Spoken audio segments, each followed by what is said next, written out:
السلام عليكم خوتي خواتاتي، مرحبا بكم معايا اليوم فيديو جديد على القناة ديالي. نتمنى تكونوا على خير وبخير وبصحة جيدة ان شاء الله. اليوم ان شاء الله بغيت نشارك معكم حريشات صغار اللي جد جد رائعين وسهلين في نفس الوقت. يمكن لك تحضريهم للفطور ولا للكوتي. خليك معايا نشوفوا طريقة التحضير.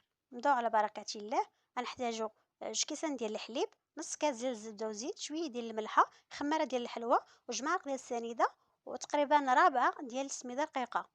غادي نضيفها في اناء، غنضيف عليها نص كاس ديال الزبده وزيت، وغنضيف عليها شويه ديال الملحه، ونضيف عليها جوج معالق ديال السنيده، وغادي نخلطها مزيان حتى تنسجم ليا الزيت مع السميده. غنضيف عليها من بعد خماره ديال الحلوى، وغنضيف عليها جوج كيسان ديال الحليب، وغادي غنخلطها مزيان، وغادي نخليها حتى تشرب ليا مزيان السميده. غتشرب غتنشف، ما تبقاش بحال هكا جاريه كما كتشاهدوا.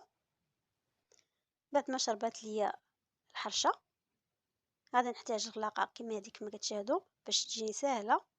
رشيتها بالسميده، وغادي نشكل حرشة على شكل كواره، وغادي نضيفها في هاد الغلاقه بحال هكا، وغادي نقرصها رشه بالسميده وغنحطها. غنستمر هكا تنكمل الحريشات. ودابا درت المقله تسخن، غنضيفها الحريشات ديالي يطيبوا كما كتشاهدوا. درتهم فوق البوطه كيطيبوا، كيجيو ساهلين الصراحه وكيجيو رائعين. توجيه مفرمشه عين، يسالوا تجربه. كما كتشاهدوا جاو محمرين.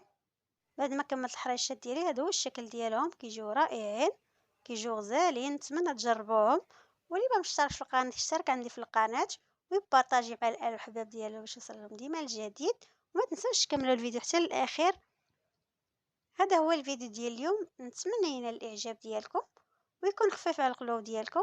ونتلاقاو ان شاء الله مع وصفه جديده ومع فيديو جديد ان شاء الله. بسلام عليكم.